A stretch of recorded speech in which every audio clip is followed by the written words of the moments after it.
Well, hello everyone, and welcome back. I'm the Universal Challenger, and this is my first tier list.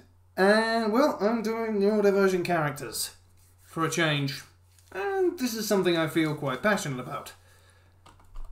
Well now, where to begin? Oh yes. Marcy Wu. Now, Amphibia has probably been one of the better cases of neurodiversity I've ever seen.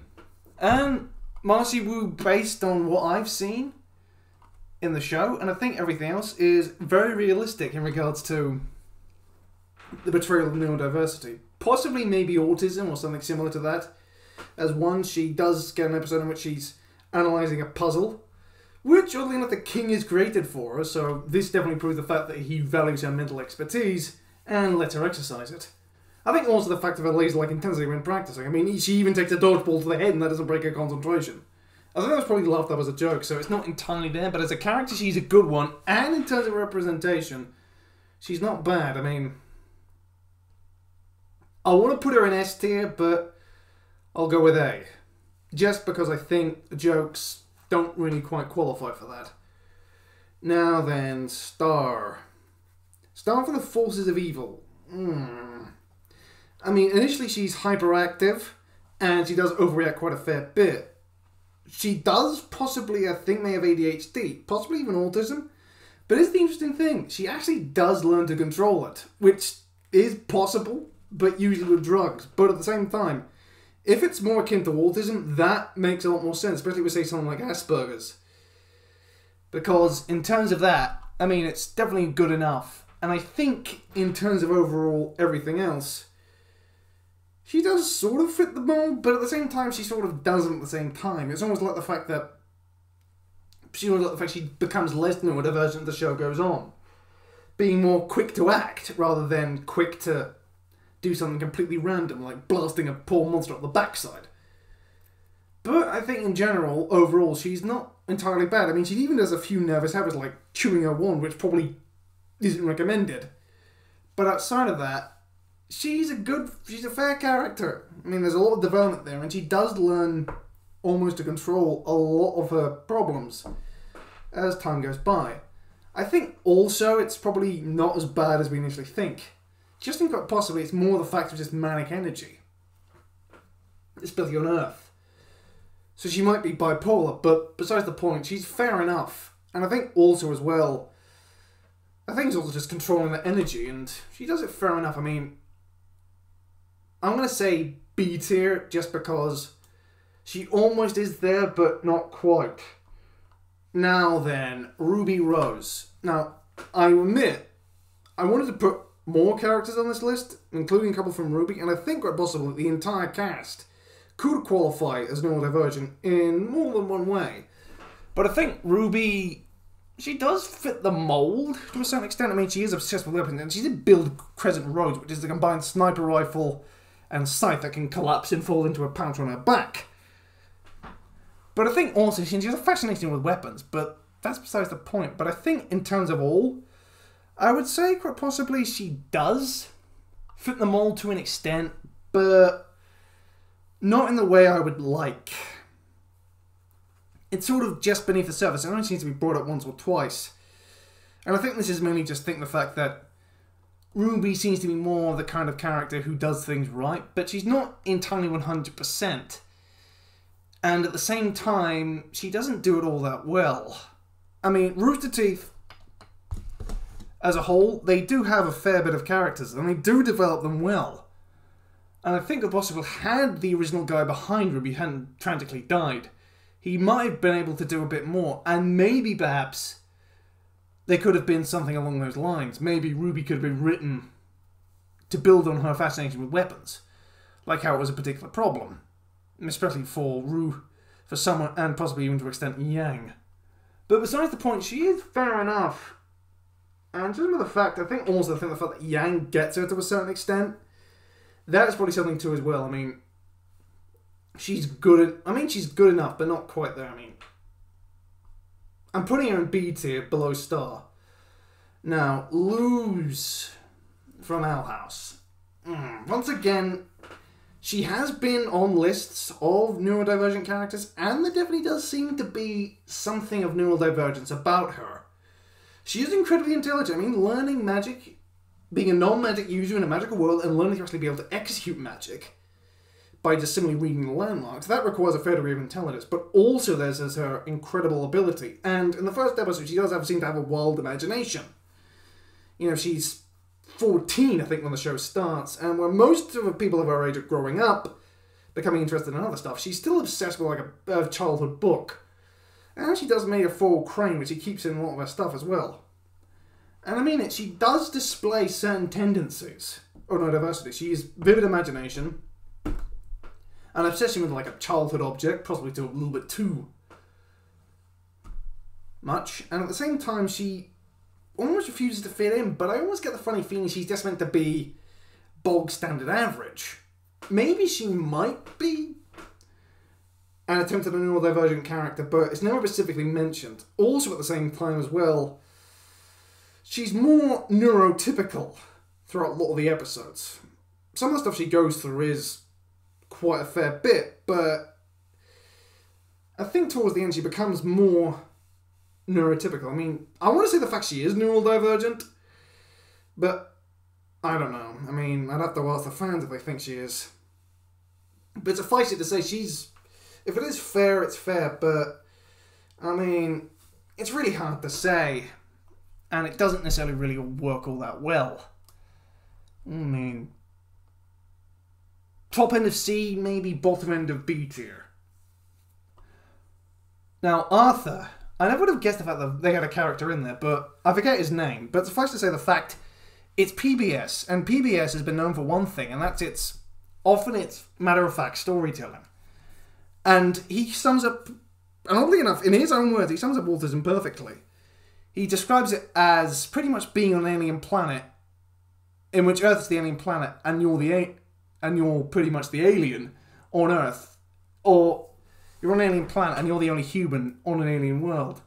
He sums it up in almost a perfect way, that a child would, and at the same time, I think as an autistic child, portrayed in such a way with sensory overload and everything else, this is, I mean, PBS never pulls any punches, if you ever watch their World War documentaries or anything else like that, but at the same time, they go to a lot of strength. And they go to a lot of details of just teaching both, I think, in a matter-of-fact and subtle way. I mean, PBS has always been educational. And they often have been doing it, and they do it well. And this idea of just teaching people, and I think it just explains neurodivergence and or specifically autism in such a way that so many people actually understand. And it explains in such a way that tries to rewrite the stigma as well. I always get the funny feeling this was an autistic character written by people who knew autistic people, and was probably may have had a consultant, maybe possibly even dreamt up by someone who was autistic, just for the sake of it. I mean, he is an excellent choice for an excellent role model, especially at a childhood level. I mean, S tier, point blank. Oh, Edward. Now, Edward has always been one of my favourite characters overall in anime. I think overall, Edward is just absolutely funny. I mean, Edward is incredibly intelligent for someone her age. I mean, she was able to hack the bebop and actually fly. I'm not sure if she crashed it or not, but that was quite funny. She gets on with Ein, and I think possibly she may be neurodivergent, but to what extent, I don't know. I mean, she spends a week without sleep and probably just going to the bathroom playing chess with an old guy, and gets beaten to the point where she's sleep deprived, and she does act out in very weird ways. I mean, she once bit a guy's foot after falling through the pipe, causing him quite a bit of distress. I mean, how could exactly, to understand Ed, you would have to be in Ed's shoes. I think the only way to get into Ed is actually be Ed. I mean, Spike, Faye, and Jet don't even get her thought pattern. And I think the idea about the old semi-dysfunctional family in which you've got two angsty teenagers, a struggling single dad, and a kid they just found blowing about. I mean, the fact that Faye bringing her home just to do that, I mean, overall, that is just that idea, just about the whole thing being like a dysfunctional family, is just brilliant. Plus the dog as well. I mean, her standout episode with Ein is hilarious.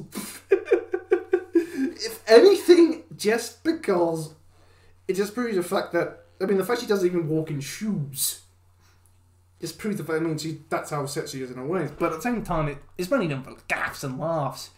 I think as a character she's good, but as a representation, it's 90s in Japan. I mean, there are better, there are worse, but overall, what goes around comes around. I mean, it's good in, I suppose it's a step in the right direction, but C tier again. Now, Beast Boy. Now, fans think he has ADHD. Now, I would say, I don't know. I think maybe there might be another character. If I could, I would have put in Starfire on this list. But I think overall, I would say the fact that Beast Boy as a whole, he is quite nerdy. He is definitely intelligent. He's only able to beat Cyborg at video games. But at the same time, he seems more like just an average guy. He seems more like quite average. People do speculate he has ADHD, but I'm thinking if it is, it's borderline at best. Doesn't really make any sense. I mean, C tier again. Oh, Dr. Skoda from Chicago Med. I think if Dick Wolf, I can say anything about him, it's his attention to detail when it comes to portraying characters who are different, but in a good way. I mean, Mike Gorman is one of my favourite detectives in terms of it, and I think he might have something to do with autism. I mean, it's meant to the fact he doesn't like change all that well, and he works very well with Detective Alexander Eames. But the other thing about him is also the thing his intelligence. You know, he knows a little bit of sign language. I mean, actually the fact his intelligence is known, and one of them asks whether or not he actually signs. One of the police officers there. Just to point a phrase. And they try and... They know the fact that Mike Gorman is intelligent. And they ask about it. I mean, it was one of his many skill sets. But he's not on this list. But Dr. Emil Skoda actually has a form of autism, Asperger's syndrome, which is something that is a form of autism or high functioning. One, on a whole, it gives him a high degree of objectivity, which is, I think, is very important for a doctor. But at the same time, it does cause him problems. You know, he even doubts it. And the fact that his diagnosis comes as a surprise to no one but himself is quite possibly often something I think is very realistic. I mean, most people, especially in the medical community, they might recognise autism to a certain extent. And the fact his diagnosis comes to a surprise anyone but him, to no one but him, I mean, that makes perfect sense. I mean, it also gives him excellent doctoring abilities. He points out a slight problem with the heart that could cause a complication just by listening to it. That's how good he is. He's very objective, but matter-of-factly. And he even adapts reasonably well. I mean, he takes... His adaptability is surprisingly high for someone with Asperger's. Utilising the man if... It's almost like the fact Dr. Ethan, the chief resident in the ER, comes up with a production line system for all the casualties we have. Dr. Skoda shows up and he goes in. And thankfully he's able to cope thanks to it. And that's just through his own sheer derision. He's also Jewish and knows a great deal about Yiddish and other Jewish languages. And he speaks that as well during a particular event. He tries to adapt to social norms, and he does it very well. He does it very well for someone doing it so hard. And I think because, one, as a black man and a Jew, that's a really interesting combo in terms of representation. Also, I think the fact that it's there and it sends a message to adults, but it's also, I think, gives people with autism something to aspire to. You know, this doctoring requires a high degree of intelligence, and this is something he does naturally. You know, this surgeon, he's a cardiothoracic surgeon, which is a very complicated field, and he does it so very well. I can name a few other characters, but suffice it to say, I think Dr. Emil Skoda, Dick Wolf, you've done an excellent job here. I mean, S tier, point blank. So we've had a Mercury from Mobile Suit Gundam, The Witcher Mercury. I mean, she comes across as me as neurodivergent, and from what I've seen, it does seem that way. She does, but at the same time, I think it might just be the fact that she's in a society that she doesn't quite get. She's been raised amongst adults. She didn't really have children to play with. So it could just be trying to adapt to social norms. But at the same time, she does strike me a bit much as autistic. She is very much forthright in her opinions and beliefs. You know, she sticks to her guns, which is something important. And at the same time, she's also very attached to Ariel, which is to a very point degree, which is something I think we see with autism. And I think because of the fact she tries so hard to fit in as well. Something autism does so very well. But at the same time, I think she does it very well indeed. You know, to the point she does it... I think as a whole, as an autistic character without being autistic, she does it very well enough.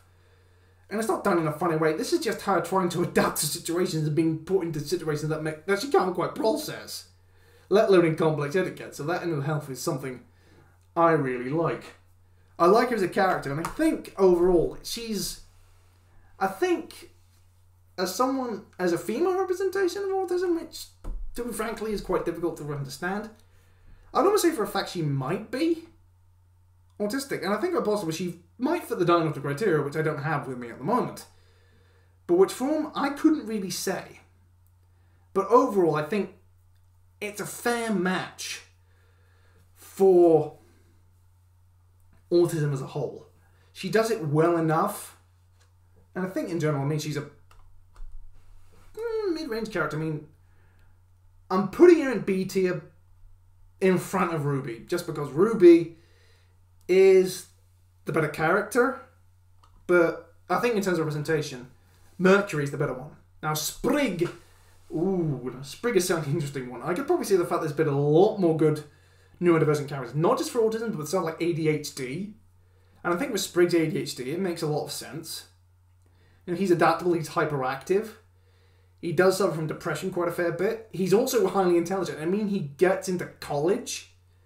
Well, to be fair, it was more just the fact of just life experience living in the valley rather than the notes by seeking cover. But outside of that, I mean, he has a collection of slingshots. His obsession of slinger, which is a bit weird. But at the same time, I think also there's definitely a high degree of intelligence there. And he has a lot of energy, which he needs to let out.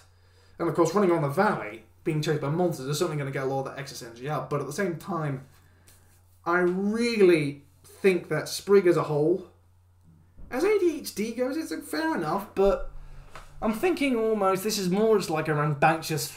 He's more like a rambunctious boy, really. He's a bit boisterous. There might be another one, but suffice it to say, I mean, he's good enough, I'd say. I mean, C tier, sort of right there. I mean, long and loose. But I think he's better off there, but he's not so much as good of a character. Now, Enchanto has a lot of characters, but I'm doing the protagonist just for the sake of it. And I think overall she is surprising how good she is. I think the entire family most of the family could qualify in some degree or another. But overall, I think she's probably the one I went for. And I think in terms of it, she's probably the most normal of the lot. While at the same time being the most neurodivergent. She has no special talent, as the rest of the family do, be it strength or hearing. But at the same time, her neurodivergence just makes a lot of sense. And if she's the yardstick which we're measuring neurodivergence here, let's face it. Trying to fit in is hard enough, especially when you're neurodivergent, it becomes even harder. And I think just in terms of all, I think her ability to problem solve is probably just good enough. But at the same time, I'm thinking she's more neurotypical than neurodivergent. But I think as a character, she's certainly something to aspire to for almost anybody. Just because the fact that in many cases, it's just your own gut you would have relied on.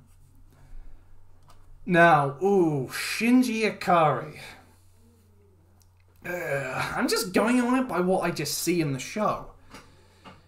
Is he neurodivergent? Well, you tell me. I mean, he appears to be. There is certainly definitely a lot there. I mean, he's socially awkward, which probably goes for almost anything, neurodivergence, but at the same time, it's very bad. I mean, he spends most of the time depressed. He tries to strangle a girl. He tries to strangle Oscar, and he does a few other stuff as well. I mean, but then Evangelion itself is just depressing. But as a character, he is not entirely likable. I mean, I don't like him as a character, but I do like him because... I don't like him as a character, I think just because of the fact all he needs to do is just grow up here and get into the robot, and none of the problems would be solved. But at the same time, I don't like his representation either. I mean, he's a bad case. I mean, he spends most of his time moping about in like almost like a fit of overgrown teenage angst. I mean, for 90s, this is... Even for the 90s, this is ridiculous. I almost feel like Evangelion was the sort of the anime that launched 1,000 teen young adult novels, and I think Shinji Ikari, I mean, really. D tier.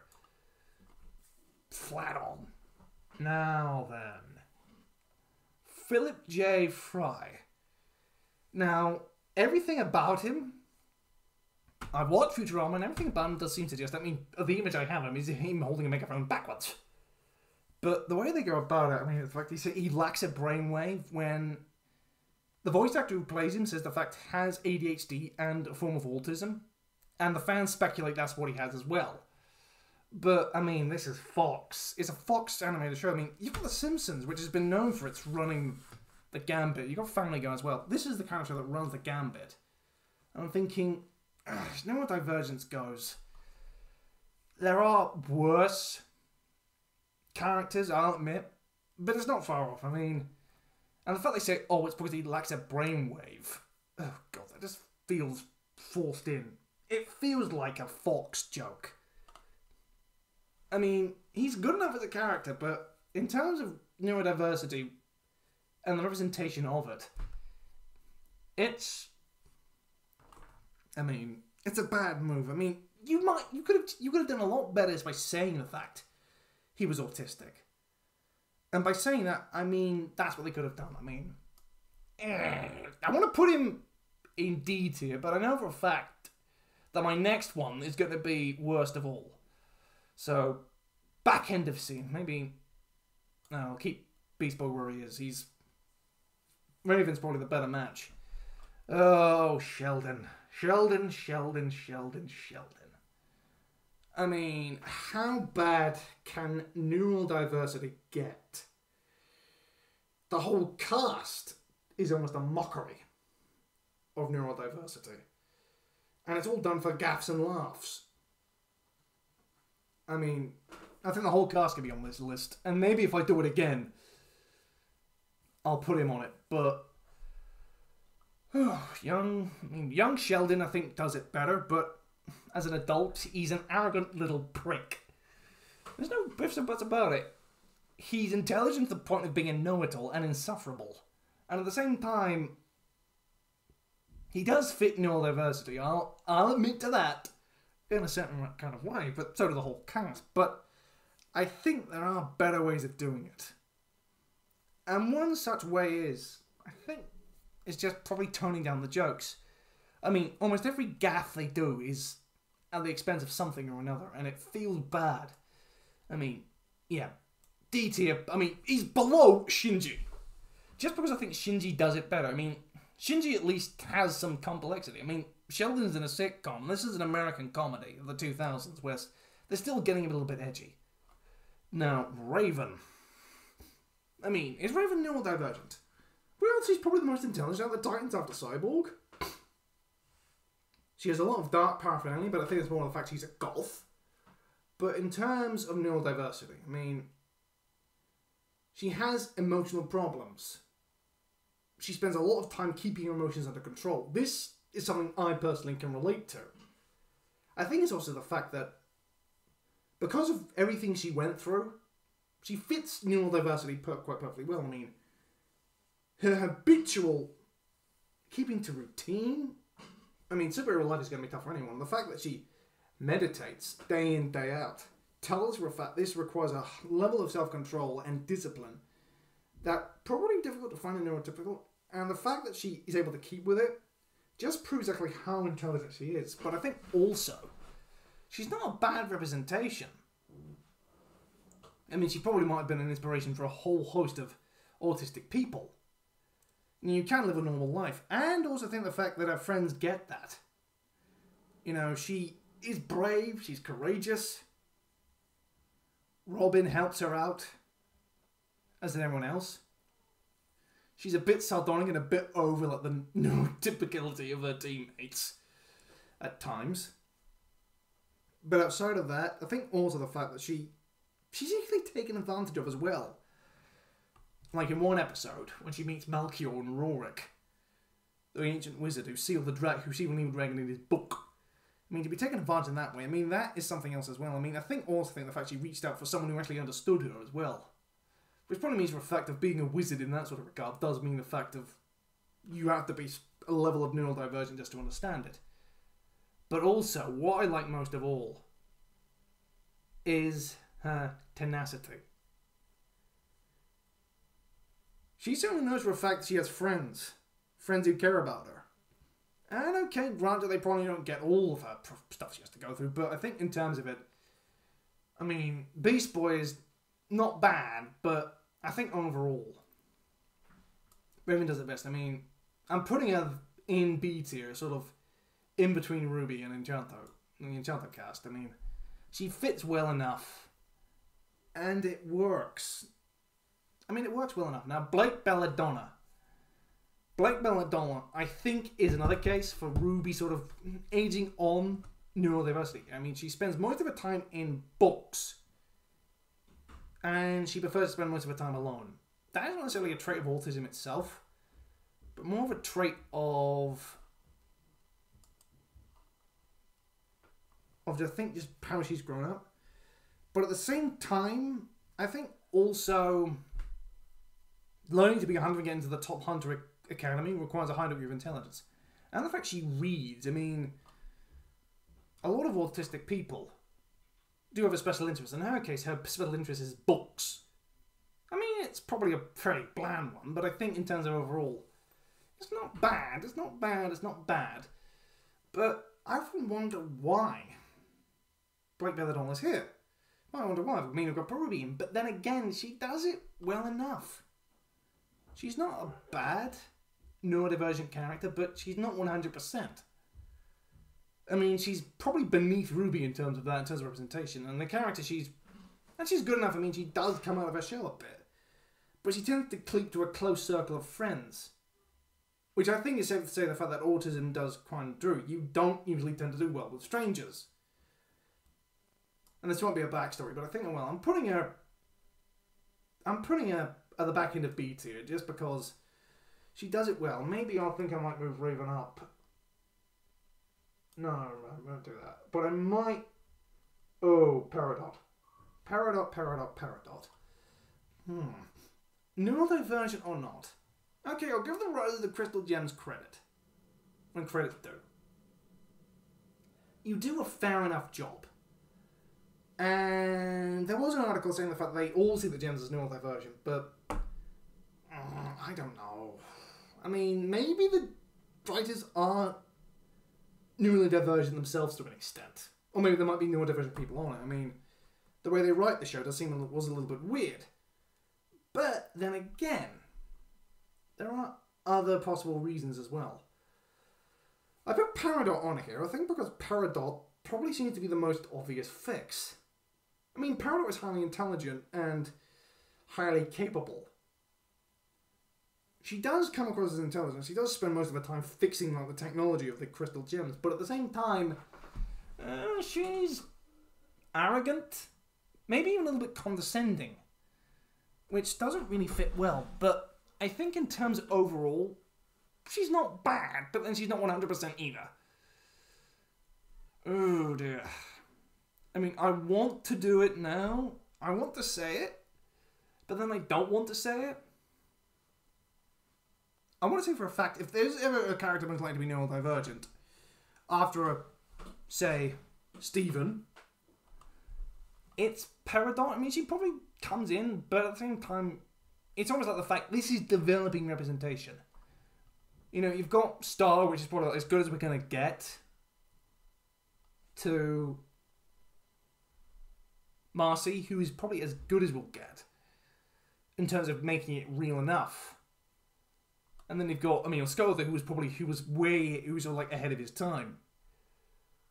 But I think in terms of a character, Peridot is arguably one of the better ones I've seen, but this is representation developed. This is developing representation. It was in development, and I think in terms overall, they had to stick with their character, and it doesn't really quite work, and I've seen nothing about it. Now, Lilo. Neurodivergent or not? I would say yes, but I can't give an exact diagnosis. I think in terms overall, Lilo fits the mold. I mean, she's friends with an alien. She has a lot of unique interests, like feeding a fish peanut butter every day. That is a set routine. That is something she always does. And that makes her late, but it's a fixed thing. She's able to think fast on her feet. She's definitely imaginative, and her interests certainly seem... And she has special interests, like horror stuff. I mean, hula as well. Probably something she inherited from her sister. I think also the fact is I think that Lilo, in terms of anything, I mean, she's a growing up child, and I think that's part of the reason, but I think also she does fit neurodiversity to a point. Almost like the fact that she just lives in a neurodiverse bubble. It might also have the fact that Nani can be a little bit overprotective. But I think in terms of overall, she's okay, I guess. And judging by the way Nani reacts, neurodiversity can run in families. It can. And it depends. If someone in the family is neurodiverse, there might be someone else in the family line who might be neurodiverse as well. And I'm thinking, okay, Nani, I can understand. I mean, Lilo, she's good enough, but maybe not that good. I mean, C tier sort of ahead of Sprig. Now, maybe I might lose into B tier. No, maybe not. No. No, second thoughts, I'll move Lilo back. Put Lilo at the end. I'll move Fry there. Just because I don't like it all that much. I mean, good character, funny, but Delta Brainwave, Now, Tech. I was always on the warned about him being neurodiverse. I mean, there's certainly evidence to there. He's the brainy guy, he's certainly very intelligent, he wins by strategy. And he's very much matter of fact. And I also think the fact, especially in the current episode of The Bad Batch, spoiler alert, he is very matter of fact in explaining things. Now this comes in very handy when it comes to explaining things to Echo, as Echo is inherently curious. Omega, rather. I keep getting those two mixed up. Omega is inherently curious. I mean, she's almost curious. I mean, she's incredibly inquisitive, to the point of almost like probably getting herself into trouble. And then when Echo, spoiler alert, leaves The Bad Batch, I can get where Tech comes from. Now, Tech explains things in a matter-of-fact way. And he just says, good luck, old friend. In a way that's probably about as emotional as he's going to get. And he explains it. And then he doesn't quite get why Hunter and Wrecker are on his case. You know, he can't quite read social cues all that well. That is something else as well. I think, if it hasn't confirmed it, it's certainly strong evidence to it. I mean, I think in terms of everything else, it's nice to see that, especially like a universe like Star Wars, where they have people like this, especially with someone like him. The fact that he has trouble reading social cues is a common sign of autism, or neurodiversity. I mean, he's good enough, but I think it's not as good as I would like. That could be anything, so I'm putting him in the back end of B tier for now. Maybe I just start. I'm putting him into A tier. Behind Marcy. Now, Kumi from Kumi Can't Communicate. Oh boy. Is she neurodivergent? I think from a diagnostic point of view, she is highly autistic. I'm just saying. Also for a fact, I think she might have other conditions as well. Definitely agoraphobia. And the fact that in one episode, when she goes to the public library, it's a big step. Everything about it is a big step. I mean, she doesn't do it well. She most likely has very, very set routines. So the fact that I'm pushing out of the house, this is a shock to the system. And the fact she practices smiling with a baby. Just to practice her social skills. I mean, that is something else I think often works quite well. You know, she stops a baby crying by trying to smile. And the fact she doesn't really show that emotion. It's done for gags, but let's face it, when you're complex as Kumi is, and the fact that quite possibly the guy in the show who tries to help her out with this stuff, he might be neurodivergent as well, and he understands where she comes from. He understands the things she goes through, but probably not all that way. I think ultimately it's Kumi who's got to come to the decisions about what she goes through in life. And that really does help. But I think in terms of it, I mean, there are so many jokes, and let's face it, it's Japan.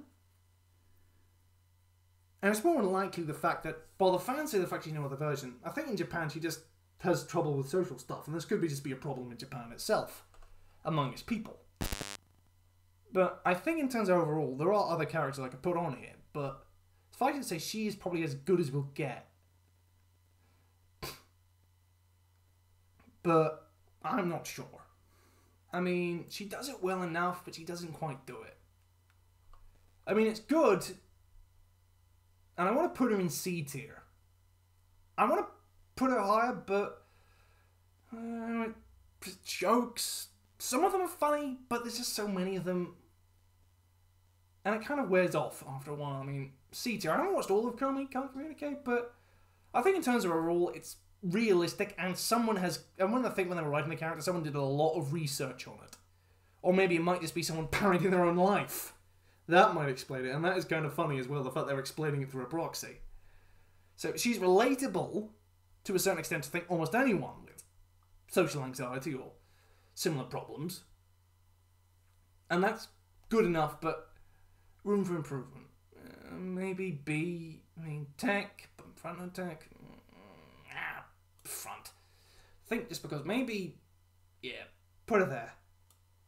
Just because you can. Now, Adora. Now, entrapped her. She ran the Princesses of Power. I mean, this is the first case where it's confirmed of autism, and there might be other characters around, but, and here's the big if. I'm not so sure, speaking from a point of view about Entraptor. I have mixed feelings about Entraptor for a number of reasons. First of all, it's the voice, it's nasally, so that's going to get on anyone's nerves after a while. She is very brainy, but this feels almost like a stereotypical autistic thing, and she has a special interest in technology, and she only eats very tiny food. Which, let's face it, that is, I think, something that, Noel Stevenson, you did a fine job carrying that little tidbit about autistic people being very specific behaviour patterns and being very set in their ways. I'll give you credit for that, but overall, it feels a little bit forced, to be honest with me, and the autism stuff came after the show was done. But I think you've done it well enough, which is all I can say. I mean, it's stereotypical, Noel Stevenson. You could have done a lot more research in trying to come up. The writers could have done a lot more research, but overall, she's good enough, and I think she ticks almost any box. I'm putting her in back end of B tier. I'm putting her in the back end of B tier. Now, Gus from Tracy Beaker Returns, and the dumping ground. Okay, he's an interesting case. BBC has a reasonable track record for this sort of thing when it comes to representation and other stuff. The fact that Gus, coming out the bat, is neurodivergent, has OCD, and is very set in his ways, and is a keen piano player, almost to a savant, really just shows what he can do. He has a lot of nerves, he has certain objects that help him play, like a bust of a composer, we get the name, but he does very well in terms of being a composer. But, I mean, they've got two Gus. They've got the Gus from Owls and the Gus from Tracy Beaker Returns. And I think overall they do an episode partly focusing on him in which Tracy Beaker mucks up, which is all too common with this kind of thing. It wasn't him. It was the neurotypical who mucked up. And let's face it, it's very easy to make mistakes around people, especially neurodivergent. Okay, I'll give the BBC credit for that. I'll give the writers credit.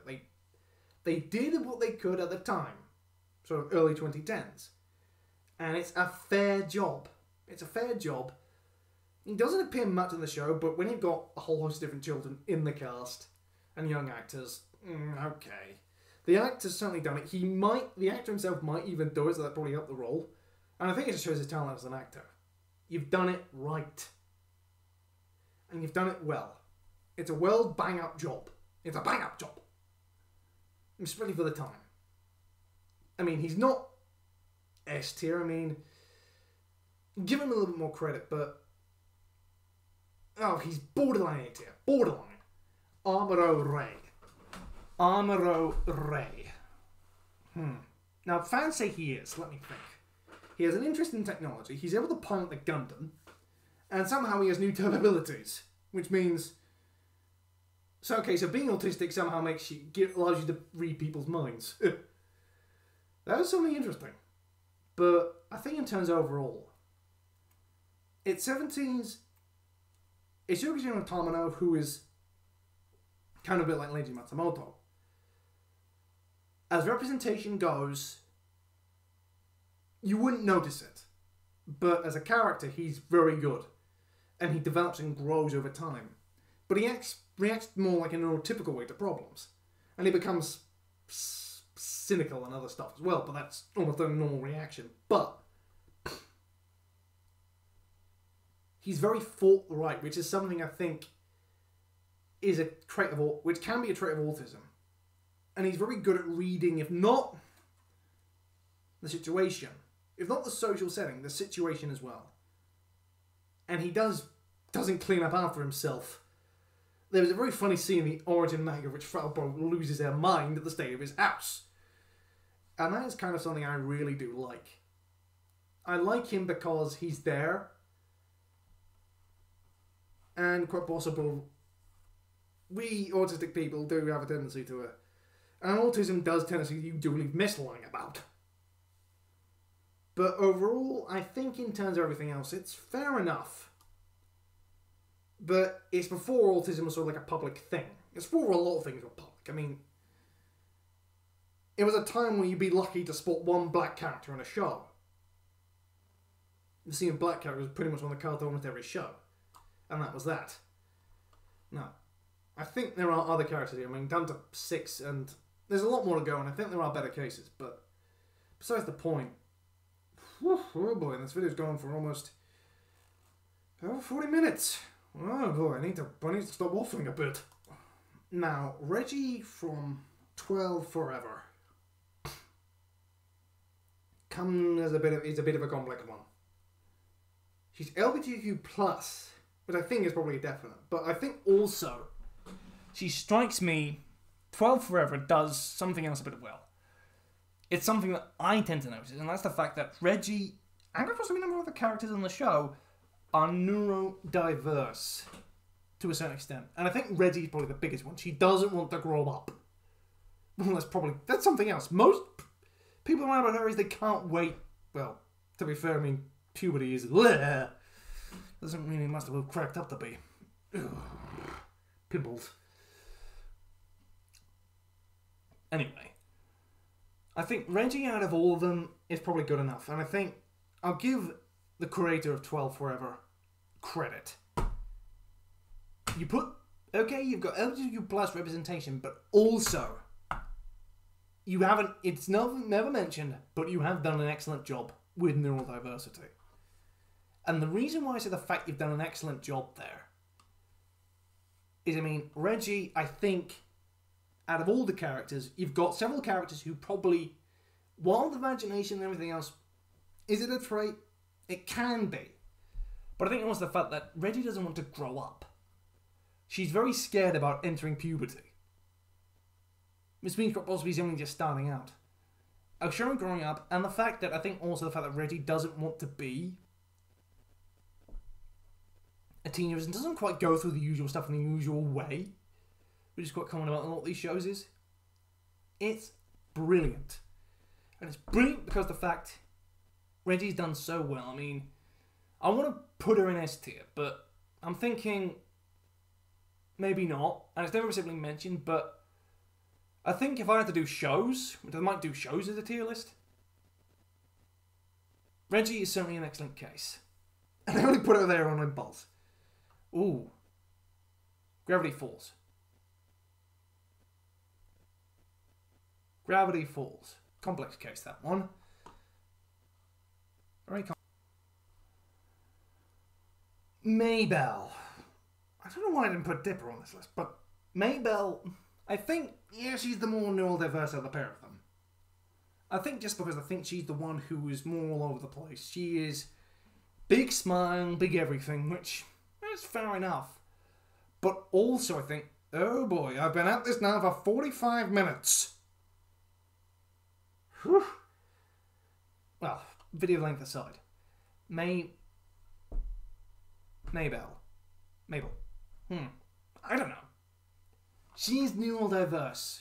In fact, I think I could probably say the fact that her two girlfriends are also neurodiverse in their own way. But I think, in terms of everything else, I think if Star is what became Marcy Wu, I think this is where it started. And I think in terms of this sort of hangs on. I mean, if we know the fact of what Disney writers have said, they care a lot about this stuff. And I think Gravity Falls team, you did a fair job. You've done a fair job here. I think what you've given us is a character who does appear to have a lot of jokes. She has a lot of complex things going through her head. She's very simplistic in her thinking, but she does it very well. And I think in terms of I could put other characters on this list, but I'll put Mabel on it just because I think overall the other guy, not that good. Not that good. But I like Mabel. I like Mabel as a character, as representation, 2015, just when the sort of issues, before even Neurodivergency became a thing. Back when it was black characters and to a certain extent LGBTQ+, this is good. Good in more ways than one. And I like that because of it. I really do. You've really done a crap bit. I mean, not A tier, but definitely high B tier. I mean, I'm putting her in between Savannah and Ruby, just because. Ooh. Now here's the elephant in the room. Well, no, the elephant in the room is already over the elephant in the room. But Marinette, Miraculous Ladybug, Adventures of Cat Noir, Ladybug and Cat Noir. Number of characters I think could fit the bill here, but I chose Angelica.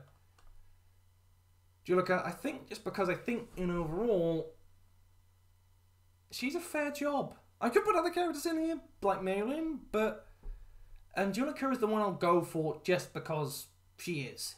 I mean, is it good? No. She's mid-C tier. I think just because overall she has a lot to say but can't quite voice it, but that's a fairly common problem. Rose, oh, even worse. I mean, chipper all the time always gets to the point of annoying, and needs a lot of work. It's not the worst, but C tier. Now, Gus from Owl House. I think Lucy's not a version. I would say Gus is, and his special interest in humans and the way he gets all funny about little bits and pieces, and the fact that he goes nuts in the human world. Yeah, this is a guy who has a fascination with humans, and he meets one and he loses his mind. And I think to a certain point, to be a collector of certain stuff, you have to have some form of neurodivergency. There's got to be, it has to be borderline undiagnosed, mild at best, and he's a lot more so. And he's an illusionist as well. And it works so well. I mean, yeah, oh, maybe just move on or back it down a bit. I like him because he's in there, and I think overall we got what we got out of this development.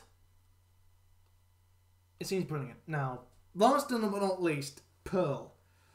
I mean, I say the fact that I read it somewhere online that the cast are all neurodivergent. Now, Pearl, something that seemed to fit the bill. She's brave, she's intelligent, she doesn't quite read human norms all that well. You know, she does sort of say it matter-of-factly about the fact of how long it would take to arrive at the prison when they're travelling in a spacecraft. And there's a lot of fun in there as well. And it's a little bit funny, but also I think she doesn't quite read Steven's emotions all that well. You know, she is very thought-right. She can't quite handle it. She's OCD. I mean, she stores everything away quite point-blankly in her head, including her phone. That is brilliant. I mean, she has probably some form of OCD. I mean, she's better than Peridot, but there's probably more time. I mean, she's not as good as I think. I mean, there are other ways of doing it, but she's not bad. Whoa boy, 50 minutes. I need to cut down my waffling. But overall, I hope you've enjoyed this video as much as I did making it. And with that, I'll see you on Wednesday when the next episode of Bad Batch comes out. For now, I've been the UFO Challenger. I'll ask you to please leave a like, comment, and subscribe. Tell me what I've missed in the comments. Did I miss a character? Or do you think I did it completely wrong? Thank you, and thank you for giving me much of your valuable time. Thank you, and I'll see you again. Cheerio!